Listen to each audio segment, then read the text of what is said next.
नमस्कार दोस्तों, सावित्री एस्ट्रो में एक बार फिर से आपका स्वागत है।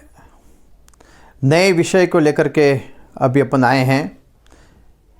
गोचर में अस्त गुरु का विभिन्न राशियों पर प्रभाव। आपको ज्ञात होगा कि इस वर्ष 2022 में 22 फरवरी को आचार्य बृहस्पति देव सूर्य के समीप आने से अस्त हो रहे हैं। सूर्य का अस्त होने से खगोलीय घटना के साथ साथ विश्व के अंदर कई तरह के महान उपद्रव व परिवर्तन का संकेत है। आचार्य बृहस्पति धर्म, भाग्य और आध्यात्मिक क्षेत्र का प्रतिनिधि करते हैं। इसके अस्त होने से क्रमशः इन सभी तत्वों की हानि का संकेत है। धर्म की हानि गुरु के अस्त होने से सामने परीक्षित होती है। राष्ट्रीय स्तर पर इसका कई तरह के नकारात्मक प्रभाव पड़ने का संकेत है। विश्व के चारों तरफ उपद्रव, त्राही होना, राजनीतिक उठापटक होना, वो सब बृहस्पति के अस्त होने का संकेत है। अभी अपन इस वीडियो के माध्यम से चलते हैं कि विभिन्न राशियों पर या विभिन्न लग्नों पर बृहस्पति के अस्त होने का क्या प्रभाव होता है और इसके अस्त होने से दुष्परिणामों का क्या क्या उपाय किया जा सकता है।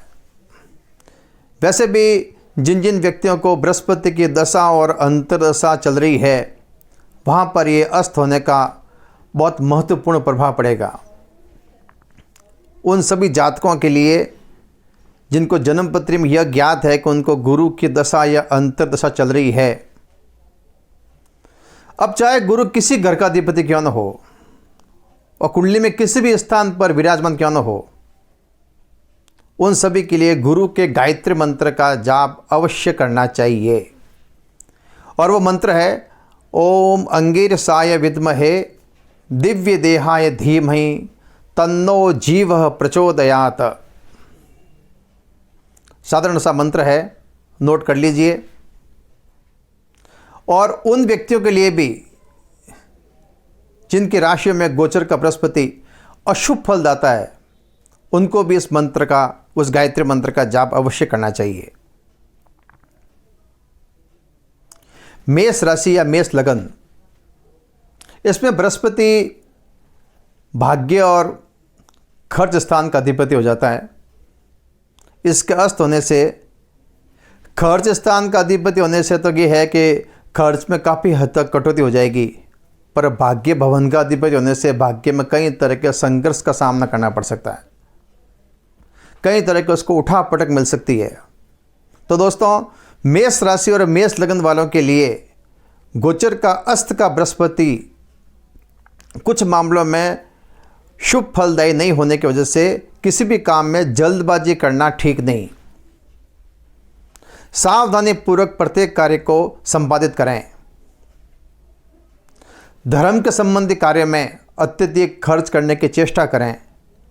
जहाँ दान वगैरह हो, धर्म के मंदिरों के अंदर कोई न कोई वस्तु का दान हो, उससे बृहस्पति महाराज आपके लिए शुभ फलदायी रहेंगे। अब चलते हैं वृष राशि और वृष लगन की ओर। वृषभ राशि में और वृषभ लगन के अंदर बृहस्पति का अष्टम भाव और एकादश भाव का अधिपति हो जाता है। यह ग्रह अस्त होने पर 8वें घर की जो स्थिति होती है उस हिसाब से तो ये लाभदायक है, क्योंकि ये विपत्तियों का, दरिद्रता का कारक हो जाता है। तो उसमें व्यक्ति को काफ़ी राहत मिलेगी। पर उसकी दूसरी राशि एकादश स्थान पर हो रही है, तो एकादश स्थान पर बृहस्पति का प्रभाव एकादशेश होने के कारण लाभ में जरूर न्यूनता रखेगा। तो वीडियो के आरंभ में जो मैंने बताया है गुरु के गायत्री मंत्र का, वो आप निरंतर जाप करते रहिए।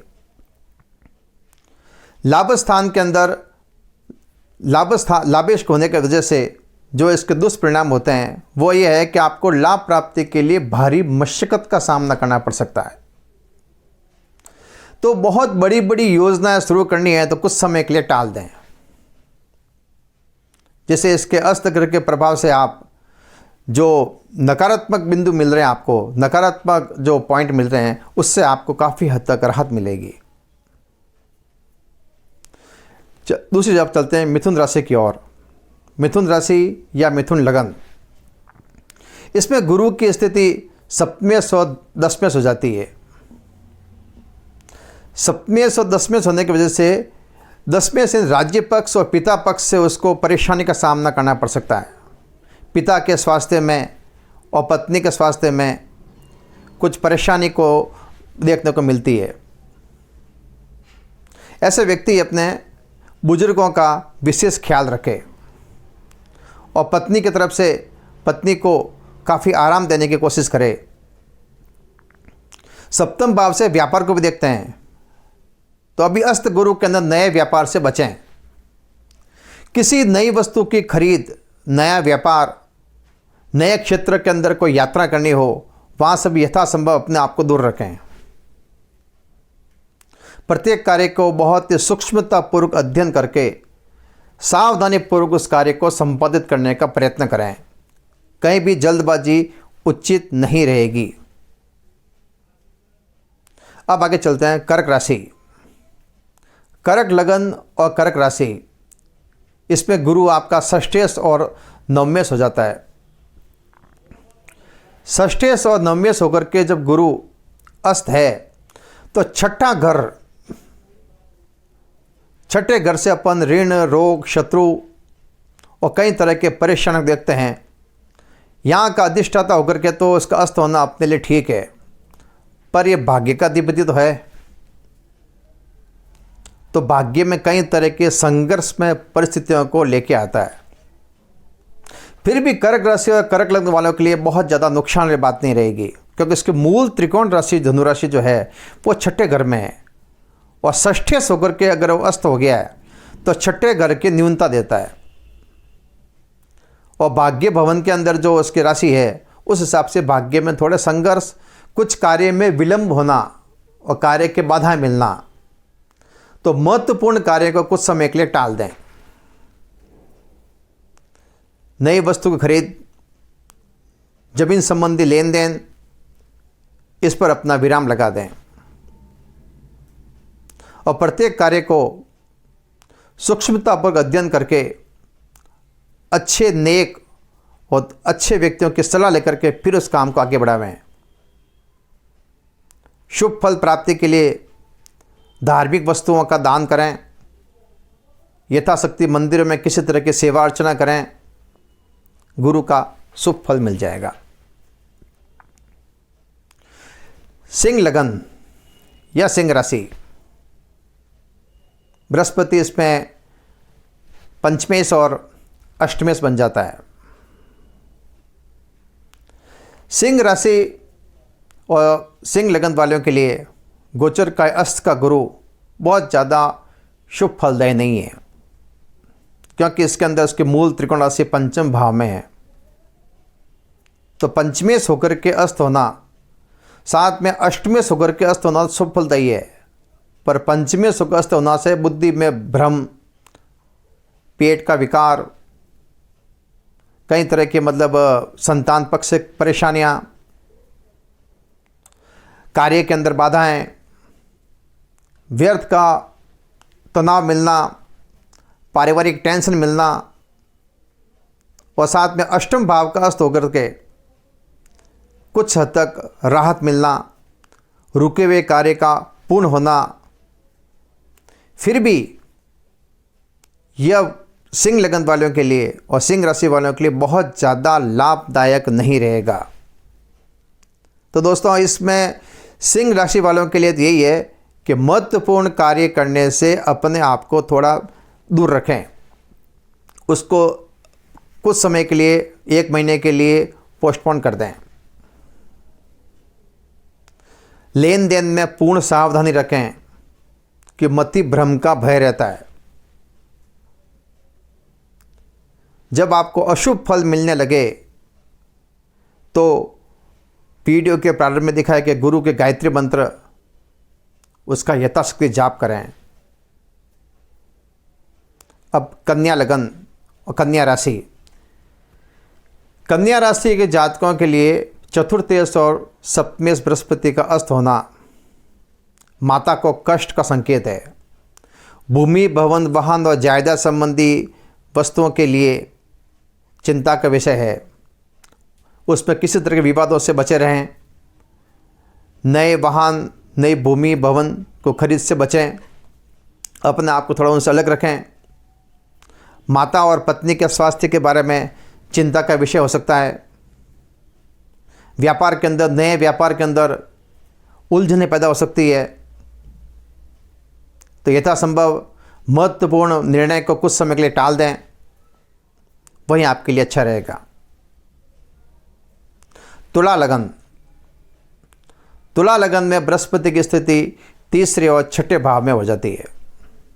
तृतीयेश और षष्ठेश, यह दो अशुभ घर का अधिपति है। तो तुला लगन वालों के लिए वरदान है और तुला राशि वालों के लिए। पर अस्त का इस बृहस्पति से पराक्रम में हानि और व्यर्थ के भटकाव और दौड़ धूप और परेशानी की संभावना है। साथ में इसमें क्या है कि कार्य के बाधा दूर होकर के मन में एक शांति का एहसास भी होगा। कुछ परेशानी से निजात भी मिलेगी। अगर अपने पास में लंबे समय से के शत्रु से या ऋण से कोई परेशानी है तो उसके समाधान के अवसर प्राप्त होंगे। फिर भी धर्म के मंदिर में किसी वस्तु का दान करें। धार्मिक गुरुजनों की और वृद्ध माता पिता की सेवा करें, अच्छा लाभ प्राप्त होगा। वृश्चिक राशि और वृश्चिक लगन, वृश्चिक राशि और वृश्चिक लगन के जातकों के लिए धनेश और पंचमेश होकर के बृहस्पति अस्त हो गया है। यह वृश्चिक लगन के लिए बहुत ज़्यादा शुभ फलदायी नहीं है। अपने किसी खास लक्ष्य को लेकर चल रहे हैं ना, तो उस पर जरूर आपको बाधाओं का सामना करना पड़ेगा और कुछ हद तक निराशा भी प्राप्त होगी आपको।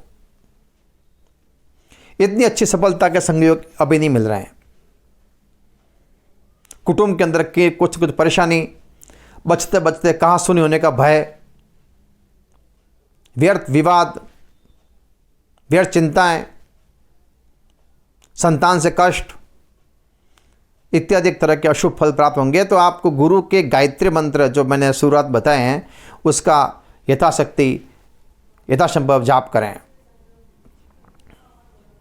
और मंदिरों के अंदर जितना हो सके उनकी सेवा अर्चना करें। धार्मिक गुरुओं की सेवा करें, उनका आशीर्वाद लें, यही आपके लिए ठीक रहेगा। धनु लगन और धनु राशि, धनु लगन वालों के लिए क्या है, गुरु लग्नाधिपति हो जाता है। लग्नेश और चतुर्थेश, अब इसका अस्त होना पराक्रम में हानि, व्यर्थ के उलझने, आत्मविश्वास में कमी और सुख की हानि करता है। माता को कष्ट और खुद के स्वास्थ्य में भी कष्ट हो जाता है। तो धनु लगन वाले जातक और धनु राशि वाले जातक अपने स्वास्थ्य का पूर्ण ध्यान रखें और विशेष तरह माता के स्वास्थ्य के प्रति भी अपने आप को सचेत रखें। जमीन जायदाद संबंधी लेन देन से थोड़ा दूरी रखें। कुटुंब में किसी क्लेश होने की संभावना रहती है और गुरु के यथासंभव को दान करते रहें। जो बहुत साहसिक काम होते हैं उनसे अपने आप को दूर रखें और महत्वपूर्ण कार्य को कुछ समय के लिए टाल दें। मकर लगन और मकर राशि, द्वादशेश और तृतीयेश बृहस्पति का अस्त होना काफ़ी हद तक संतोषजनक और लाभदायक है। नई योजनाएं मिलेगी, नौकरी व्यापार में तरक्की के चांस है, यात्राएं लाभदायक रहेगी। लेकिन नई वस्तु की खरीद और नए सिरे से कोई किसी चीज़ का आगे बढ़ने में रुकावटें रहेगी। नए मित्र मिलेंगे, अच्छे कार्य में सफलता के चांस है। साथ में खर्चों में कटौती हो जाएगी। व्यर्थ का धन का अपव्यय जो है वो रुक जाएगा, उससे आपको काफ़ी संतोष प्राप्त होगा। अपने पराक्रम के बेस पर अपने भाग्य का निर्माण करें। लक्ष्य की प्राप्ति भी इसी में हो जाएगी। कुंभ लगन और कुंभ राशि, लाभेश और धनेश बृहस्पति का अस्त होना लाभ और धन इन दोनों में कमी करता है। तो जिस जगह पर अपन को लाभ की प्राप्ति है वहाँ पर लाभ की न्यूनता मिल जाएगी, इसलिए आपको हर काम के लिए भारी मशक्कत का सामना करना पड़ेगा। कुटुंब के अंदर कई तरह क्लेश और परेशान रहेगी, तो शांति और धैर्य बनाए रखें। जल्दबाजी में कोई काम नहीं करें और उठा पटक नहीं रखें। अपने आप को महत्वपूर्ण जो निर्णय हैं वो कुछ समय के लिए टाल दें और धीमी गति से और संयम से और धैर्य से अपने कार्य का संपादन करें। जहाँ आपको लाभ की न्यूनता नजर आवे वहाँ निराश नहीं हों, क्योंकि आगे आने वाला समय आपके लिए बहुत लाभदायक है। बस यही है कि जल्दबाजी में और नए कार्य की ओर आगे बढ़ने से अपने आप को बचा रखें।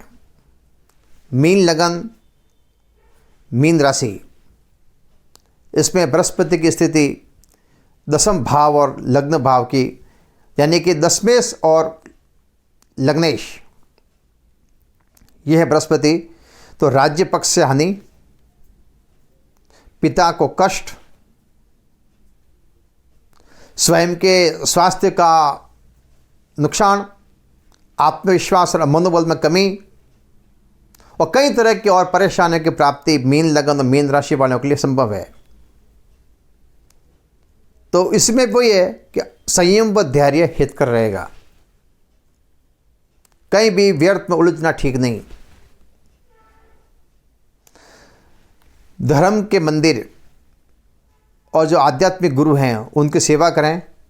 मंदिर में आप कोई दान करें और गुरु के संबंध जितने मंत्र वगैरह हैं उनका जाप करें और बहुत ज़्यादा बड़े कार्य को कुछ समय के लिए टाल दें। इससे आपके रूटीन वाले कार्य आगे चलकर लाभदायक हो जाएंगे। अभी किसी काम में उलझना मीन लगन और मीन राशि वालों का ठीक नहीं। इस तरह आपने 12 राशियों और 12 लग्नों का मैंने आपको संक्षिप्त के अंदर इसका वर्णन बता दिया है। जहाँ जहाँ बृहस्पति के अंदर अशुभ फल मिले, गुरु के किसी गायत्री मंत्र का, गुरु के किसी मंत्र का कोई न कोई जाप अवश्य करें। और वैसे भी गुरु अस्त होने के वजह धर्म के मंदिर में जितना हो सके दान दक्षिणा वगैरह दें और नए नए कार्य जो करना है उससे अपने आप को थोड़ा कुछ समय के लिए अलग रखें। इसी के साथ में मैं आप सभी लोगों से विदा लेता हूँ। अगले एपिसोड मिलते हैं नए विषय के साथ। तब तक जय श्री कृष्ण, वंदे मातरम।